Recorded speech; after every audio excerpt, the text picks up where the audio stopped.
शिकायचं चांगली गोष्ट असते.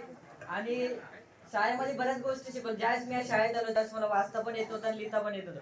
म्हात्रे मॅडमांनी आणि शिरसाट सरांनी शिकवलं मला वाचायला आणि लिहायला. पण तेव्हाही मला जास्त लिहायला येत नव्हतं. पण ज्यावेळेस मी 6वी ला आलो, बाबुल मॅडमांनी शुद्ध लेखनाचा सराव घेऊन त्यावेळेस मला नीट लिहायला आलं. आणि मग लॉकडाऊन लागला आणि ज्यावेळेस मी 8वी ला आलो त्यावेळेस मला शाळेत यायला तेव्हा पण लय कंटाळा यायचा. कारण लॉकडाऊन मध्ये घरात बसून बसून खूप मजा यायची. पण नंतर थोडा कंटाळा यायला लागला जेव्हा 1 वर्ष निघून गेला, 2 वर्ष झाले. मग ज्यावेळेस मी शाळेत आलो त्यावेळेस विषय सरांबद्दल मला कळालं की विषयाचा क्लास पण घेतात. मला क्लासमध्ये जातो त्यावेळेस कळालं की विषय सर 8वीच्या वरनं क्लासमध्ये घेत नाही.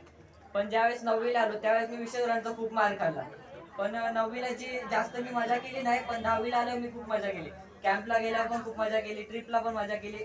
आणि मला चांगले माझे मित्र आहेत त्यांनी पण खूप चांगल्या गोष्टी शिकवल्या. खास करून प्रथम आणि अनुषने आम्हाला खूप चांगल्या गोष्टी शिकवल्या. म्हणजे प्रथमने तर भरपूरच शिकवले आणि कुणालने पण लय गोष्टी चांगल्या शिकवल्या. आणि यांनी मला खूप चांगलं मदत केली, सहकार्य केलं. आणि यांनी मला जे काही शिकवलं त्याबद्दल मी यांचं थँक्यू बोलायला आवडेल. आणि माझ्याकडून काय चुकलं असेल, शिक्षकांना मी जर काही चुकीचं बोललं असेल तर मला क्षमा करावी अशी माझी विनंती. धन्यवाद.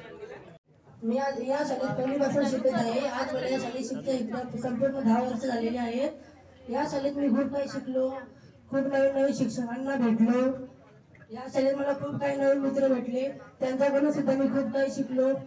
सर्वात जास्त मी प्रथमकडून शिकलो, त्याने मला खूप काही शिकवलं. मला प्रत्येक शिक्षकांनी दुसऱ्याची चांगलं वागणे, शिस्त, वेगवेगळ्या गोष्टी शिकवल्या, त्याबद्दल त्यांचे खूप खूप आभार व्यक्त करतो.